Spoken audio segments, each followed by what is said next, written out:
Hello there guys! Welcome back to my channel. This is PJ Katapang, ang Batanggenyo vlogger ng Milan, Italy. Kamusta kayong lahat? I hope you are all doing well. And for today's episode, samahan niyo ako because I'm having my vaccine ng COVID at I'm excited and nervous. Yun. Tara, samahan niyo ako. Minsan sa may kalayaan tayo'y nagkatagpuan, may mga sariling gimik at kanya-kanyang hangad sa buhay. Sa ilalim ng iisang bubong, Pieve Emanuele, 9 o'clock. And tayo ay, what time is it? 8:20. Abot tayo, no? Hindi pa naman tayo late, no? Actually, umaga talaga kami. Gumising ako 6:30 eh. Anong oras ang kwan mo? 9. Sakto lang, no? Procede in direzione nord da via Pietro Custodi verso viale Colmeana, poi svolta a sinistra e prendi maglaho ng kahapon. Sana'y huwag kalimutan ang ating mga pinagsamahan. So guys, I'm here na. At as you can see, ayun yung ano. Ito yung building kung saan ako magpapavaccine. At ano ba ang aking feeling? I'm excited pero kabado yung pa rin. Hindi pa rin nababawasan. Mixed emotions, 50-50. Kaya, pero wala naman tayong choice kundi ang magpavaccine. May choice ba tayo? Wala. Kiber. May choice Ako pa talaga. Gusto ko tayo magpavaccine kaya go na, push na. This is it.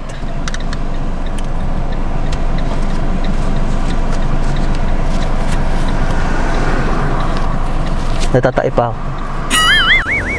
Wish me luck guys kasi andito na ako. Kakaloka, no?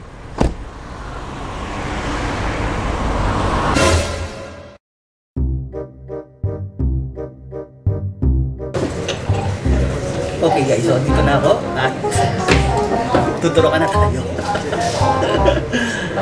La dose.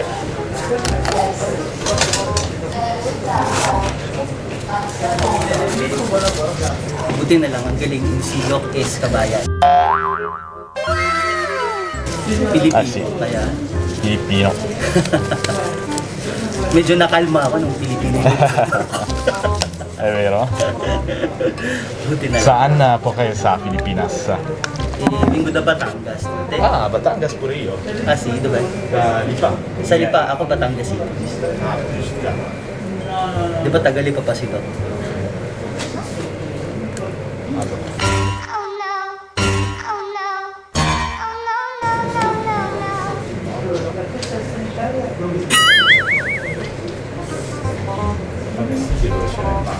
Sì, Batangas City dove c'è il porto per andare Eh sì. Porto Galera. Ah, sì, anche. Ho fatto a Nasumbu. Nasumbu, sì.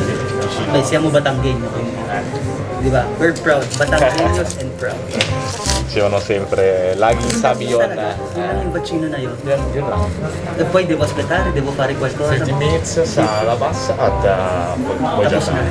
già finito. Thank you Va very bene. much. Alla prossima. Ti lascio Salamat. Grazie. Guys, ganun lang kadali yung ano, yung turok. Kailangan ko mag-wait ng 15 minutes. So, let's wait for 15 minutes.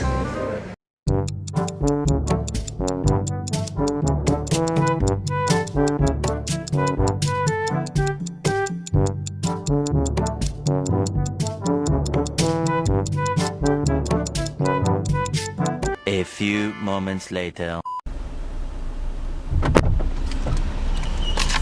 Ay, Diyos ko, nakatapos din tayo ng vaccine. Grabe na ito. Kumusta naman? Okay naman, ay nahulog. Okay naman, hindi naman siya masyadong masakit. Hindi masakit yung vaccine ha, parang maliit lang yung karayom, no? Para mas masakit pa ata yung kabado mo kaysa sa Oo, yung Diyos ko. Normal naman nakabahan mga besh dahil Diyos ko naman. Hindi naman ako kabado sa vaccine eh. Kabado ako sa Sa karayom, sa katulad effect, ko. sa effect ng vaccine, doon ako kabado. Anyway, kaya medyo na-at ease ako dahil Pilipino yung nagturok sa akin. Grabe no, galing no. I'm very proud of our fellow Filipinos talaga. At least ngayon dito sa Italy, andito na sila sa mga ano no, sa mga Oo. medical field. Nakakatuwa. Hindi lang katulad sa US. Yes. Kasi normally sa US lang eh. Dito Oh, eh. yung mga nurses, doctors, ngayon dito na din sa atin magkakaroon Oo, na rin ma'am. ng mga doctors, ng mga medtechs, ng mga nurses. Nakakatuwa. Nakakatuwa. At saka nakaka-ease talaga ng ano, ng anxiety. Kumbaga. Wala naman akong anxiety, natakot ako ng anxiety. Totoo yun. So feel at home ka, gano'n. Oo, feel at home ako doon. Thank you kay Kuya. At kung mapapanood niya yung vlog ko, Kuya, maraming salamat sa iyo. Hindi naman kita papakita eh, kaya. Pero anyway, Just, hindi siya nagpakita. no, just in case na mapanood mo to, thank you very much. Napakabait. So, what's our next plan? Tara, ito yung ano ko, bakuna ko. Tada! Di ba? Laki naman ang kwan ng binigay sa iyo. Bakuna Kailangan lang. ba yan? Laki-laki naman ako. Ewan ko, bakit nga ganyan? No? Tada! Pak! Go na push, tara na!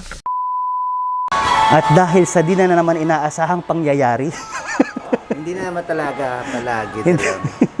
hindi na naman inaasahang pangyayari, andito na naman kami sa bilihan ng salamin. Hindi ko alam, there is something on salmin na talagang adik na adik ako. Hindi ko alam kung bakit. Feeling ko, sa tingin ko, guys, kasi malaki yung mata ko, and to hide my eyes, I need to always put something on it. I'm aiming for another Givenchy. Hindi na naman tayo. Oh, kasi Givenchy. Bet na bet ko yung Givenchy, hindi ko alam kung bakit. Ayun nga. At ikaw, ano nagustuhan with this time? Marc Jacobs. Kasi yung gift ko kay Mark ng birthday niya is yung Lacoste na t-shirt lang kasi wala nga siyang gusto. Ngayon, nakakita siya ng gusto niyang shades, kaya bilhin na rin natin. And I'm trying the shades. Okay, let's try. Perfecto. Si. Così va bene. This is the perfect shades. Perfect talaga. Perfect tayo siya bang Hindi, gusto ko kasi tanggalin natin muna yung mask ng konti. Nagpa-vaccine naman na tayo. Kahit hindi pa na-effect. Hindi pa ba na may effect yun? Kahit may vaccine ka, hindi naman pwede na. Anyway, so, eto nga. Kita nyo, napaka-classic, no? Classic yung ano, gold and black. Kaya, hindi ko alam na weakness ko yung salamin, feeling ko. Tuwing mapapadaan ako dito, titingin ako ng salamin, tapos pag may nagustuhan ako, napapabili ako talaga, no? Kaya gusto mo itago yung mata mo malalaki. Ayun nga, kasi gusto kong itago yung aking malaking mata.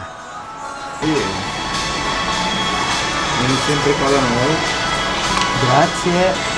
Actually, dito talaga kami palagi bumibili ng salamin. Alam niyo naman yan eh, kasi nakikita na kami lagi. Gli faccio regalino tutti lui, regalo di comunicare, che servono sempre per seguirli. May pag-giveaway si Mayor kasi palagi tayo dito bumibili kaya may mga pag-giveaways. Di ba, bongga, no? Ragazzi, buona giornata. Ciao! Grazie. Ciao! Guys, dito kami na-uwi sa ano? Sa Scalo. At nag-breakfast sa Kwan, sa McDo, dahil kasi napagastos na masyado. Gumastos na tayo para sa mga ating mga salamin. May pag-Givenchy pa kasi. Tsaka Marc Jacobs. Kaya ang ating almusal ay McDonald's. Pakita mo sa kanila yung bago mong salamin. Diba? Bongga. Oh. Guys, time check. It's 9 o'clock in the evening at so far, so good. Wala naman akong nararamdaman na tulad ng mga sinasabi nila nung nahihilo or nilalagnat. Siguro dahil first dose pa lang to, sabi nila the second dose daw ata parang may mga ganon factor. Pero as of the moment, medyo naantok. Pero parang lagi mo na ako naantok, hindi na naman bago yun. So, that's it. Thank you for joining me sa aking vaccination day. At if you are hesitant na magpa-vaccine, actually, decision mo yan. I also have relatives and family members na medyo hesitant sa pagpapavaccine. Pero ako, choice ko talaga magpa-vaccine kasi this is the only way na sa tingin ko para mag-normalize na ang mundo. So, that's it. Maraming salamat. And if you haven't subscribed yet, subscribe. Help me grow my channel. Click the notification bell kung hindi ka pa nakakapag-click ng notification bell para lagi kang updated sa mga bago nating vlogs. See you in my next vlog, guys. Ciao!